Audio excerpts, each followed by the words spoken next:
Hello everyone, I'm Sue Levitt here at the historic Westside Legacy Park, a place that stands as tribute to the rich history and many contributions that African Americans have made to our community. On this special program, we take you on a journey to celebrate the stories that helped shape Black history.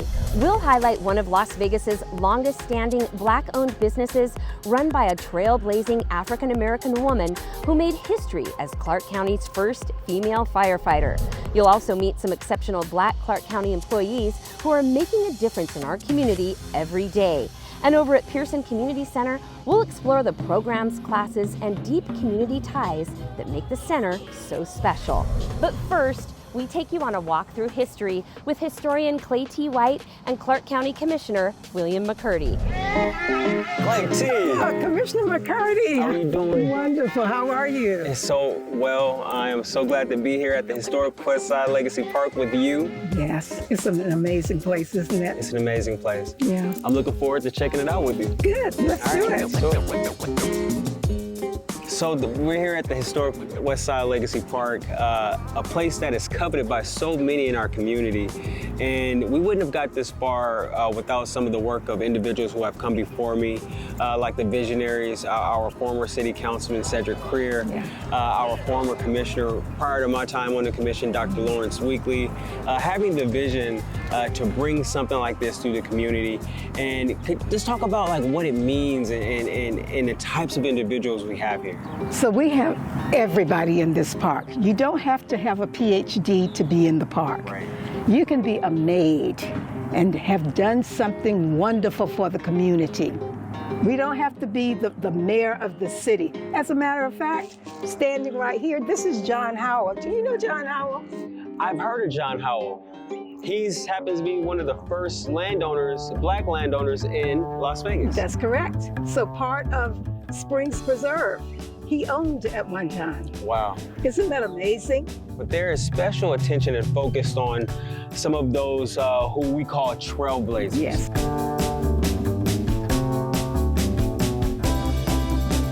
Folks who were the first, folks who were literally the ones in which the shoulders that we stand up on today. I'm also, really excited that we have individuals like David Hogarth. We have people like Doc Pearson, who was the first Black city councilman and also commissioner as well in this area. And I'm just like always amazed at those who have come before me and all that they sacrificed and all that they gave in order for me to have the privilege of representing this district today. And my dad is in this park. That's correct. And it's someone that has contributed so much, actually started the first team Democratic Club West, was a park commissioner, he was on the Hawthorne Economic Development Board. And that's just a piece of the things that some of the individuals in this park have done. Well, we never know where I'll be. How are you? How are you feeling? And who is this? Great grandson. Wow, how are you? I'm doing good. Oh, fantastic. Great nephew. Ah. So do you know what this park is all about? Mm-hmm. Good, you know any of these people? Yes. Who's that person? This? Yes. Grandpa. Uh-huh. Here you are, talking to your grandson about folks in the park. It's good. Right here within the Historic Westside Legacy Park, I noticed that within the design, this layout actually is the layout of the Historic Westside proper. That's correct. And we're standing on Jackson Street. We're on Jackson Street. Avenue. So take me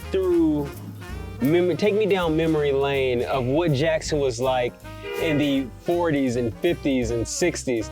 Talk to us about what that was like. So this is the street where the businesses were located. Mm-hmm. If we wanted to go out to breakfast or if we wanted to go to a nightclub in the evening, it was on Jackson Avenue. Want to get my hair done? You go to a barber shop, all of that is on Jackson Avenue. And I call it Jackson Avenue, but you know it's really Jackson Street, right? I know it is Jackson Street. Yes. So all of the businesses were right here where I'm walking now. So we are really close to the Moulin Rouge right now. First line of black dancers and showgirls. That's right. Beautiful women who did all this fabulous dancing, who had danced all over the world. Literally all over the world? All over the world. Anna Bailey and some of the others had danced in Paris and New York and Los Angeles. Wow. And they came here. So when we explore and experience the Historic Westside Legacy Park, we have an opportunity to truly not only learn about the Black community within the West Side of Las Vegas, but also we have an opportunity to learn about Las Vegas history and the significant role that the Historic West Side played in the development and the evolution of Las Vegas that we know today. And I would go even farther. I think that what happened in Las Vegas really helped with other movements in the country. But we were the first to really integrate public accommodations, came in 1960. So the nation didn't happen until 1964 with that National Civil Rights Act. But we were first, we were before that. Wow. So I think we set an example. Of course. And a city like Las Vegas, everybody wants to know what's happening here. Of course, which is why I always say, hey, I want people to experience life beyond the neon of our beautiful Las Vegas Valley, because our city is so beautiful and it's so diverse and it's so amazing, and we want to share this culture and this history and the heritage with the rest of the world.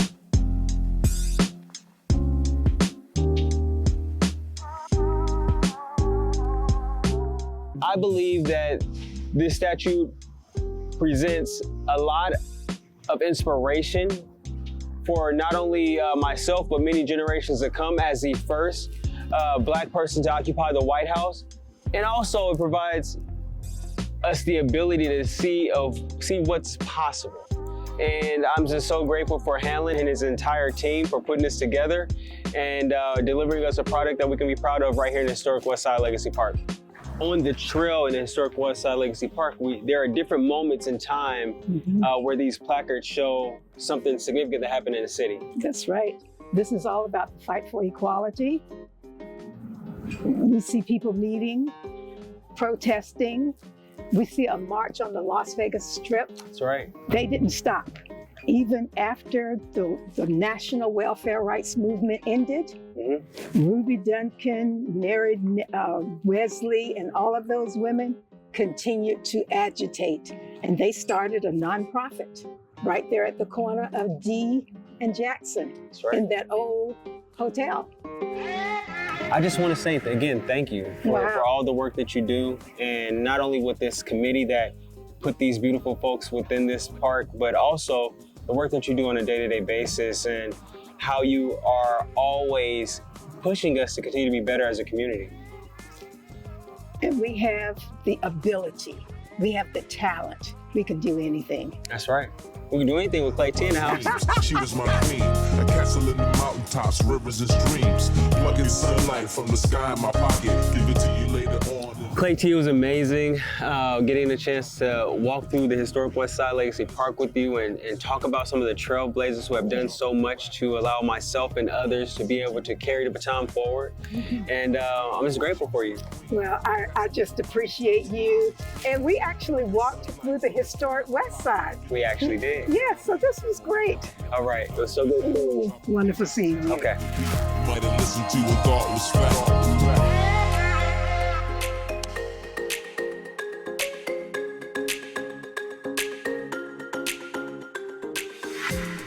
Hey, Aubrey. I'm good. You don't want no grits? You want potatoes? For Gritz Cafe owner Trina Jiles, service runs deep in her veins. I'm happy when I'm giving of myself, and I'm happy when I see people happy who are eating good food. For 17 years, Gritz Cafe has been serving up Southern-style, made-from-scratch, delicious meals. From crispy fried chicken and catfish to sweet potato waffles and buttery biscuits, and the famous creamy grits sprinkled with crumbly bacon and cheddar cheese, you can't go wrong with anything you order from this menu. My favorite food when I come to Gritz is the grilled catfish. right? It's a secret weapon. Nestled in the historic Westside near MLK and Lake Mead Boulevards, Gritz Cafe stands as one of the longest running Black-owned businesses in Las Vegas. It's a place where you know you're gonna see somebody from the neighborhood and the community, and you can catch up every now and then. That order with William is ready to go. You ordered all of these?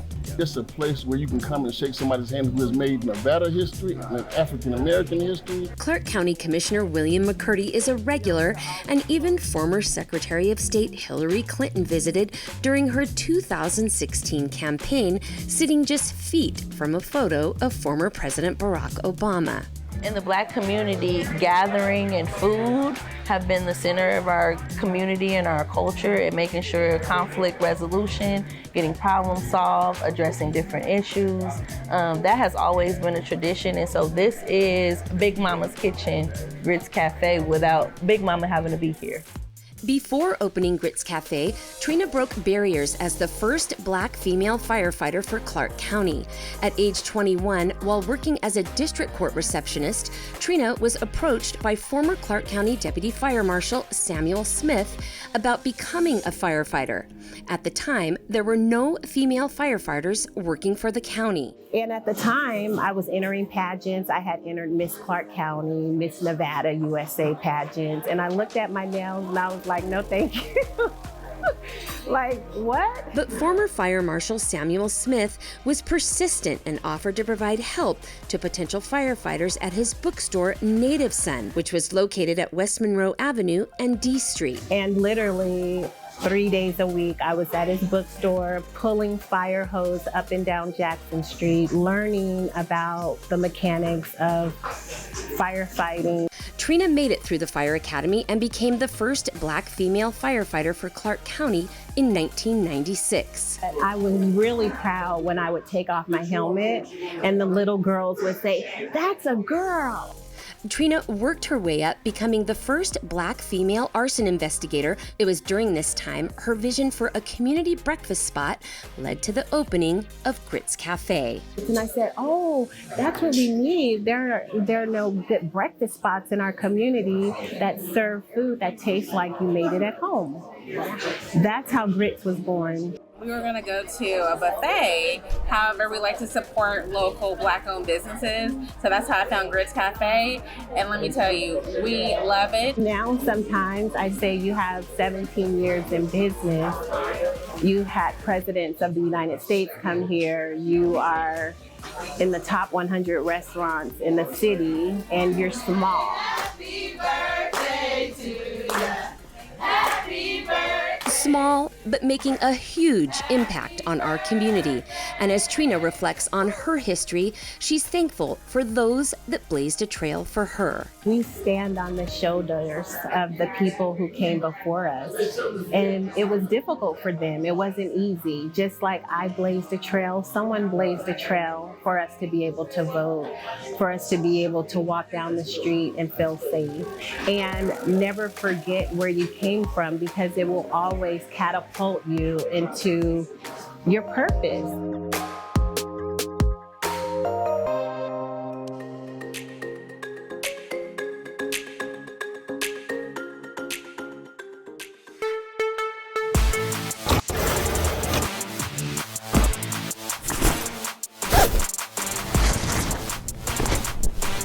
Krista Fells is blazing a trail as one of 2 African-American female firefighters for the Clark County Fire Department.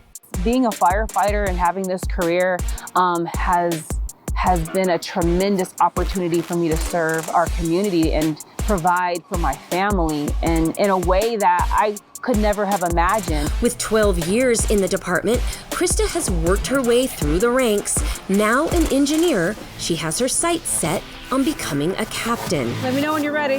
Firefighting is just one chapter in Krista's journey of service. Before joining the department, she spent 15 years shaping young minds as a teacher in the Clark County School District.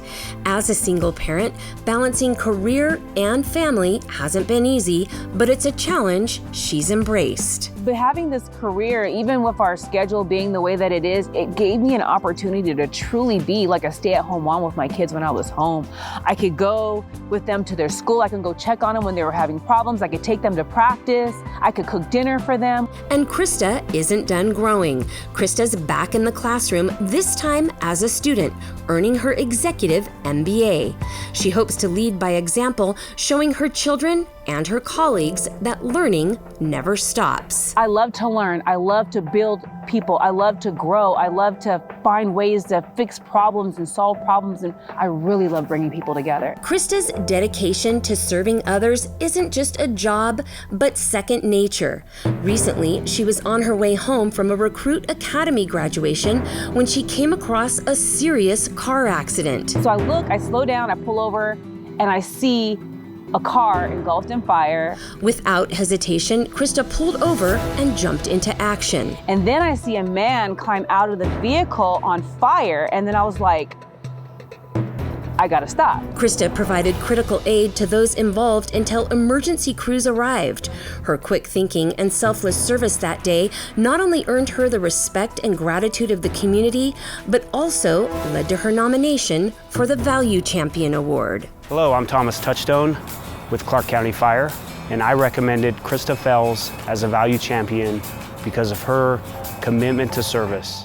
My hope is that people will be able to see the light and the love that I have for humans, and that light love will be able to reflect on others and change people's hearts so that we all can just be kind and supportive of each other. This is who I am. I've been this person, I'm gonna make you cry, my whole career. You know, like, this is who I am, and so finally, you know, to have some acknowledgement for, you know, the commitment that I have to people.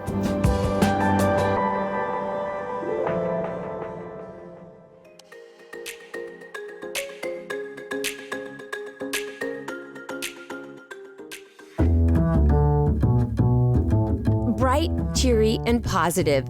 These are words coworkers often use to describe Jerome Burks. But I really nominated Jerome because he's just so inspirational. Jerome has been with Clark County for 7 years, serving as an administrative specialist in the recorder's office. His dedication and enthusiasm have earned him the Value Champion Award, a special recognition from his colleagues. Congratulations, Jerome. You're the best. We love you. Jerome's role extends beyond his office duties. He plays a crucial part in community outreach to educate the public, especially veterans and seniors, on the services offered by the recorder's office. And I'm going to be that resource on the clock and off the clock, so nothing ever changes. When I say I'm that resource, I'm the boots on the ground, I exude that anytime you see me. So if I can do it, if I know someone that can, I'm going to put you in contact with that individual. If I can do it, I will, because again, I lead with love. Jerome's commitment to service goes beyond his job. He actively contributes to his community through his nonprofit organization, Don't Blink Motivation, which supports underprivileged individuals in the Westside, where he grew up. That's where I'm from. That's my neighborhood. And we like to say, the Westside is the best side.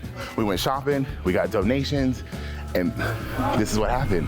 This toy drive is just one of many service events Jerome organizes throughout the year. Jerome is always finding ways to give back, whether it's organizing a toy drive or setting up local events. He's dedicated to helping the community and making sure no one gets left behind. I do this because it's what's in my heart, and for that to be recognized means a lot. It means I'm doing the right thing and I'm on the right path to making sure that, again, no one's forgotten, because I know what it is to be left out, and I don't want no one to feel that way. Jerome always has a smile on his face and a positive vibe. Whether it's a regular day or special event, his upbeat energy and cheerful attitude have a way of lifting everyone around him. And during Black History Month, Jerome reflects on how deeply committed he is to honoring his heritage and making a positive impact on his community. lean back and serve. I hold that really close to my heart. All of the pillars that we have in the community. I'm a young African-American man that makes moves, not for me, but for those that are forgotten about. Jerome's commitment to both his work and his community is truly inspiring, and he's got big plans to keep the momentum going, hoping to expand his organization and make an even bigger impact on our community in the years to come. Together for Better, that motto, again, everyone coming together, no matter the department, no matter the section, no matter the area, the division, if we all work together, we all come cohesively, whatever that plan is, we can get it done.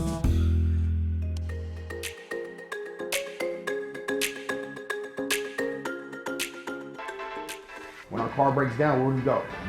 Body shop. We get the body shop. Hi, my name is DeMar Lewis Jr. I work for Clark County as a juvenile probation officer. And what is the body shop for y'all? Here, attention. We're here for a reason. We're gonna fix what we need to fix. But we mentor youth. You know, we try to rehabilitate them so when they do get released out of here, they leave here better somehow, whether mentally, physically, emotionally. 5 years down the line, where do you want to see yourself at? So that's our Road to Success program we do with them. And it's basically just a diagram for them to be able to look at, like a visual, because a lot of them need to see and be reminded constantly on what their goals are and what they're trying to accomplish when they do leave here. I get to define your own success. We don't define yours. I was a part-timer about almost 7.5 years ago. I knew I wanted to work with the youth. I didn't know what aspect. Caution sign, whatever you need to do to get yourself to avoid that road, fellas. What brings me back is definitely the youth. I mean, understand that we play pivotal roles in their lives. I think it serves them great purpose when they can see someone who looks like them in bigger roles. I mean, you look through this campus throughout, it's minorities everywhere.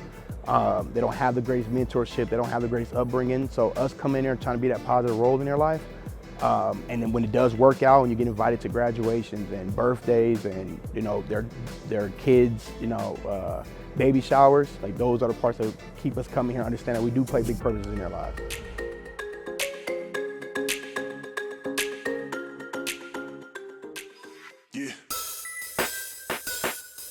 Come on. Pearson Community Center, just really, it's in the name, it's community. It's the love of the 89106.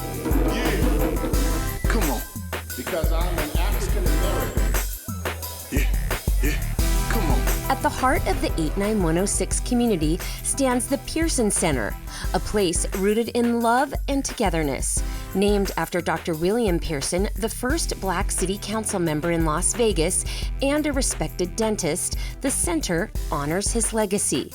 Dr. Pearson passed away in 2004, and 4 years later, county commissioners moved to name the center after him. Everyone that comes in here, it's a family. I think all our staff is, as soon as your babies come into to our center, they become our babies. So it's family, and we're always here. That's what Pearson is. It's just a community center for the community by the community. The Pearson Community Center is more than just a building. It's a home for the people in this area, a place where people come together for love, support, and belonging. It takes a village, and we're all here to help raise the kids and really give back to the community. From tiny tot basketball leagues to African drum classes to summer camps and activities for all ages, Pearson offers something for everyone. And one of its standout gems is the Fancy Dancers Group, a lively, multi-generational crew that's all about spreading joy and bringing people together. She is the life of the party. I'm the junior life of the party. So actually, she's the life of the party. Christy and her mom Lucy are beloved members of the Fancy Dancers. For them, the dance floor is their happy place, where they share laughs, make memories, and just enjoy life together. The idea that my daughter, I'm 86 and she's 53, and she wants to come and dance with the seniors, it didn't get much better than that. And they just love her here too. The Fancy Dancers welcome everyone with open arms. No experience is required, just a willingness to have fun. I mean, you don't even have to know a cha-cha or anything. They'll show you everything. You just have to be willing to learn and have a good time. And what better way? And it's free. Dancing is more than just a hobby for these dancers. They're family. They travel, laugh, and share memories, forming friendships to last a lifetime. Mama, thank you for inviting me in this part of your life. Well, thank you for being my daughter. Come on. Another unique class you'll find offered at Pearson,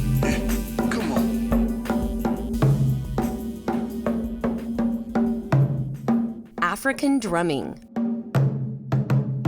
This class brings people together, sparks inspiration, and welcomes everyone to dive into the art of drumming. I take everybody. Anybody can come in, and what we'll do is we'll teach you how to feel out what you're playing. He actually likes to teach the kids and really creates a sense of again, belonging, community, and again, teaching those traditions. We're nothing without our history, and I think that he always makes sure that the kids or anyone that takes his class know that. Bass, bass, bass tone, bass, bass, bass tone. You go 1, 2, 3, 4, 1, 2, 3, 4, 1, 2, 3, 4, 1. The kids get into the groove of learning African drumming while picking up some cool cultural knowledge along the way. Well, I've traveled quite a few places in Africa and studied, so I bring a variety of music people haven't heard. Baba T's love for drumming runs deep. With 54 years of drumming experience and over 61 years as an African dancer, this is more than just a class. It's his life's passion. It's what I love. It's what I was born to do. You are not part of community unless you're connected. So the way that we connect with the kids with any other classes that we're offering here, again, it's you build your foundation, and this is, I feel, the foundation for everyone in the community to be part of.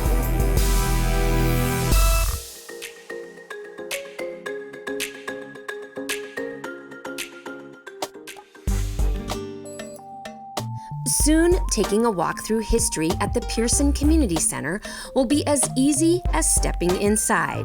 Thanks to stunning new artwork, the very pillars of the building will soon tell a powerful story of resilience, culture, and community. It's not only art, it's a mood. So I go from sunset to nighttime. So as you're going through, it's not just really colorful and very overwhelming in color. It's a tone in each as you walk, and then the tones kind of change. So it's really strategic of how I designed this process. Renowned artist Mike Norris, celebrated for his vibrant murals and intricate designs, is turning Pearson Community Center into a living timeline of Las Vegas's African-American history stretching back to 1870. Ultimately, everything connects to each other as you walk around, because when someone's viewing this, they're like, wow, look at this, and they're gonna walk around, and it needs to make sense 360 degrees as they walk around. To bring the story to life, Mike teamed up with local historian Claytee White. As the director of UNLV's Oral History Research Center, preserving history isn't just her job, it's her passion. I am hoping that people will learn history, and they will start learning history right here in this little West Side community. The first completed pillar starts in 1870 with John Howe, the first known black man to settle in Las Vegas. His presence laid the foundation for the rich and resilient black community that would follow. One of my favorite ones is this one, 1941 Basic Magnesium. This is one of my favorites. I mean, it's so hard. They're all like children, so it's like hard to say this is the favorite and that one's not, but all of them I love. As the project unfolds, each pillar will highlight pivotal moments in black history, painting a vivid picture of the past leading into the present, and ultimately offering a glimpse into the future of the thriving West Las Vegas community. So we're going to see a community that is going to blossom and grow into the future in a powerful, robust way. The living story created by this art will help turn every visit into a journey through history. And more than just a beautiful addition, the pillars will be a powerful educational tool to inspire learning and to make sure these stories are never forgotten. And I want this to be inspirational for people that view it, especially other artists, to say, hey, if he can do it, I can do it too. To see it become a reality is just spiritually enlightening. We can come in here and appreciate the art as well as the history. We hope you've enjoyed this special program where we've highlighted African Americans who have shaped our community and those who continue to make a difference. Clark County is proud to share these voices and experiences to ensure that Black history is celebrated and honored all year long. Thank you for joining us, and we'll see you next time.